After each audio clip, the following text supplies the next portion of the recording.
By the time y'all see this video, the Olympics will have been over. As a matter of fact, I'm recording this video on the very last day of the Olympics. Congratulations to Team USA for doing what y'all do yet again, and that is just simply go out there and win. Such is the person that I'm going to be talking about today. Well, a little bit of him, but mostly this individual right here that wrote this ridiculous post, and that is Quincy Hall. If you don't know who Quincy Hall is, he is an Olympic runner. He had one of the best comebacks I've seen when it comes to track. I mean, the way that this man pushed through to the end and to get that gold medal was just simply amazing. Some of you have seen his race and were probably just in shock and awe, as I was, to see him actually pull through and push himself to get to the end, especially with how tired I'm sure he was. So there's that. But we have to address this post right here, written by this person on X who goes by the name of Baby I Been a Joint, and as you can see, they have the Haitian flag next to their name. But they made this post on the last day of the Olympics, ironically the same day that I'm recording this, where they said the perfect example of never judge a book by its cover. Gold medalist Quincy Hall. No matter where you come from, focus on where you're going, and then they put a black heart emoji behind it. And man, when I tell you, this person done pissed off so many people in the black sector of X, formerly known as Twitter, and rightfully so, because of this backhanded statement that this person put. So what they did was they took a picture and put it side by side. They took a picture of Quincy Hall. His face is kind of cut off in the picture, but that is him. Of him just wearing this outfit. It looks like an outfit that somebody would wear on vacation, like if they were going to an island. Like, I saw so many of these type of outfits, as a matter of fact, when I went to the Bahamas. So I'm trying to figure out, where is this aesthetic that this person is reaching for in this post. So they posted that picture of him standing right there, and then they put another picture of him wearing his track outfit draped in the American flag after he won his medal. And when I'm looking at this, and he says don't judge a book by its cover, he's trying to give off this thing of Quincy comes from the hood, or he's ghetto, or he's a thug. And they're doing it based off of, I'm guessing, because of his tattoos and because he had a grill, and he had an upper and lower grill in his mouth. And I'm trying to figure out, what the hell are you talking about? For all we know, this man could have grown up in the suburbs. He could have grew up with a nice life. He could have came from a middle class family. But that's just how he chooses to express himself. That's just his look. That's just his aesthetic. And it sounds like he's a family man too, because when he was speaking after he had won, he said he had mentioned that he had daughters. So apparently he does have some children. And this person decided to write this post up here and frame it as if he came from nothing, as if he came from the slums. And even if he did, how do you put this picture up next to that picture to make it frame it as if he came from nothing? What would even give the viewer any notion that Quincy Hall came from the slums or from nothing? Looking at the attire he has on, looking at that, he looks like he would have money. Does that look like something that a person who has nothing, and I mean absolutely nothing, would wear? And when I was looking at the picture, it looked fairly recent. It wasn't even a throwback picture, and when I say throwback, I'm talking about maybe 10 years or more, because he looks the same in the left picture as he does the right. The attire is just different. So we know exactly what this person was trying to convey when they said what they said. And I think what pisses a lot of people off is the fact that if you could have closed your eyes and you didn't see who wrote it, that you didn't see their picture and nothing, no flag or anything, you would have swear a white person or a white supremacist wrote this and was a backhanded compliment to that of a black man. I think that's what really pissed a lot of people off. And to show you how pissed people off, I'm going to actually show y'all a series of tweets that I screenshotted, and it was only about 9 or 10 of them, and it could have been a whole lot more, of what people had to say in response to what this fool said.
So those are some of the posts right there.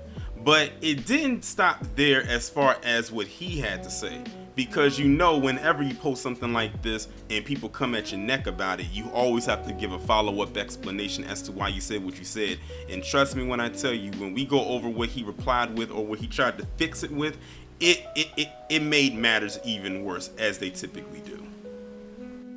So this was his follow-up to what people said, because people was literally gunning for him in his thread. He says, not y'all acting like when them people see us dressed regularly with tattoos just like bro, they don't profile us. I ain't said nothing wrong. I am just bringing light to profiling, not profiling. So right there in this post right there, he is giving all of the power to the usual suspects. He says, when they see us, ironically, that was the name of that Netflix miniseries about the Central Park 5. I suggest you go and watch it because it was actually really good. He's acting like when they see us, they already have this notion on us, but just based on us having tattoos. Listen, who gives a fuck? Really, who gives a damn? This guy, again, gave so much power to them just by this post right there. Like, listen, if you scared, just say that, but move the hell out of the way. This dude said they don't profile us. They would profile us even if we didn't have tattoos. Even if we was wearing suits, they would still profile us.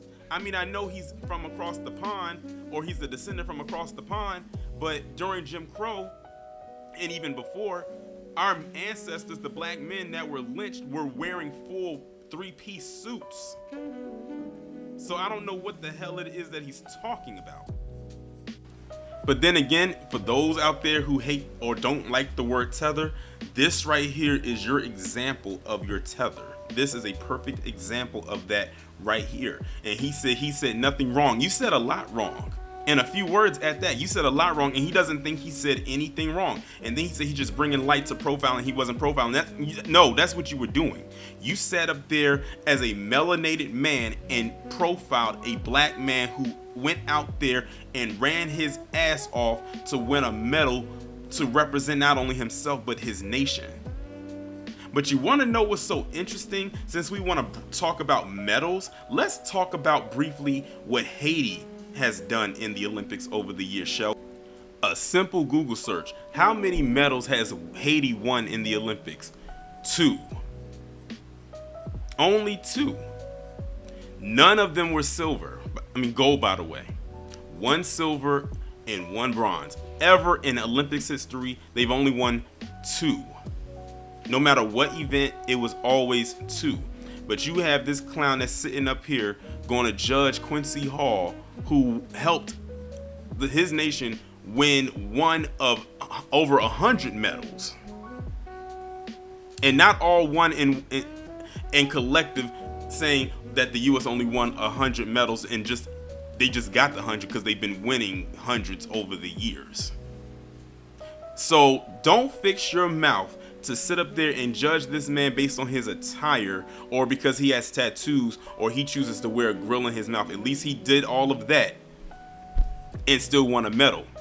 Meanwhile, I don't know who is a representative of your nation may have not had 1 tattoo or not 1 piercing or wore a grill and didn't place anywhere. So there you have it.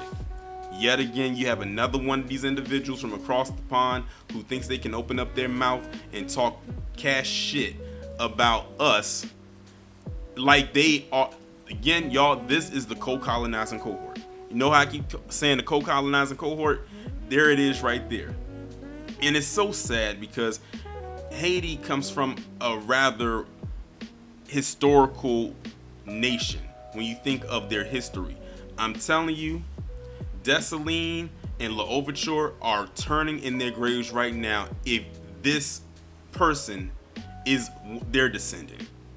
Like, really, talk about the shame and stain on their bloodline.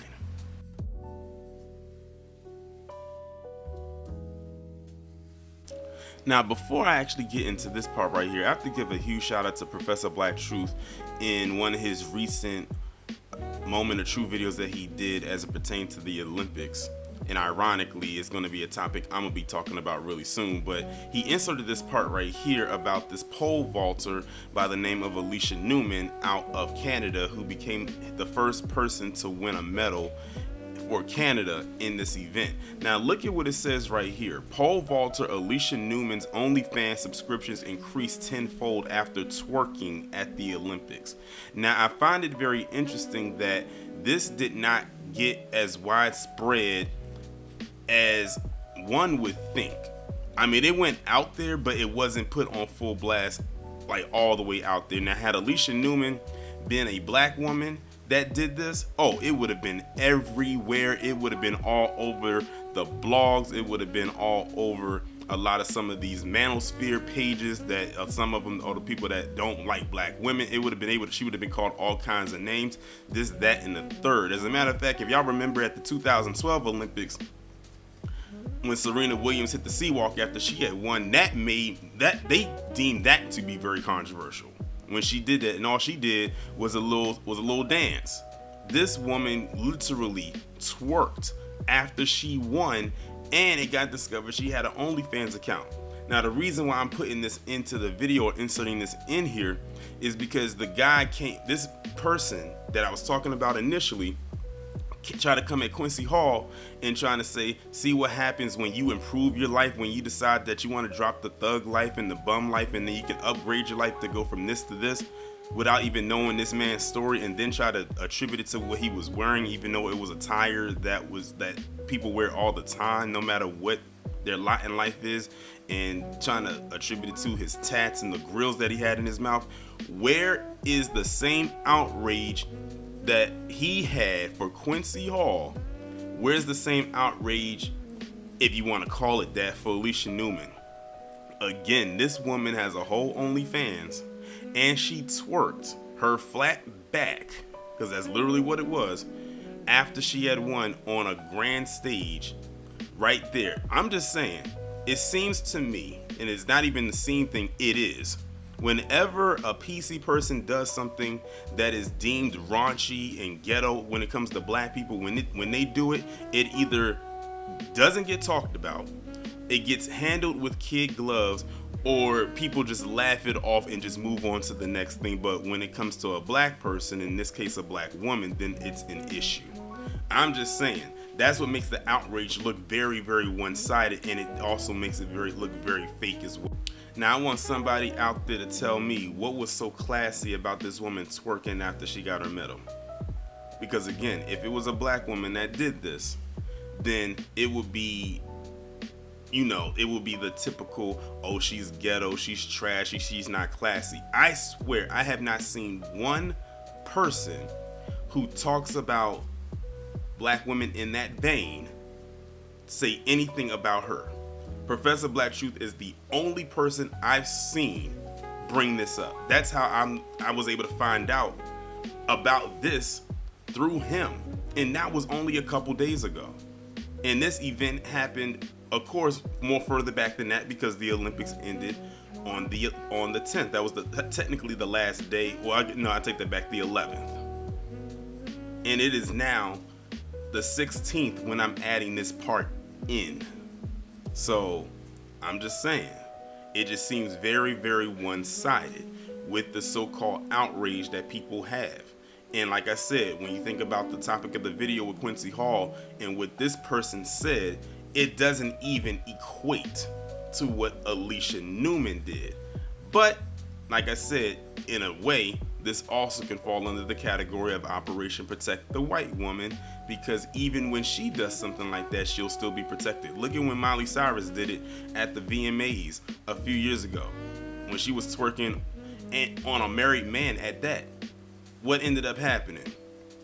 She got praised, and you even had a lot of white women out there trying to do twerk classes, something that black women have been doing for years. But it was deemed as one way, but the minute that a white woman did it, then now it's praised. Now she's gonna funnel money in. It's seen as edgy or trendy. We've seen this plenty of times.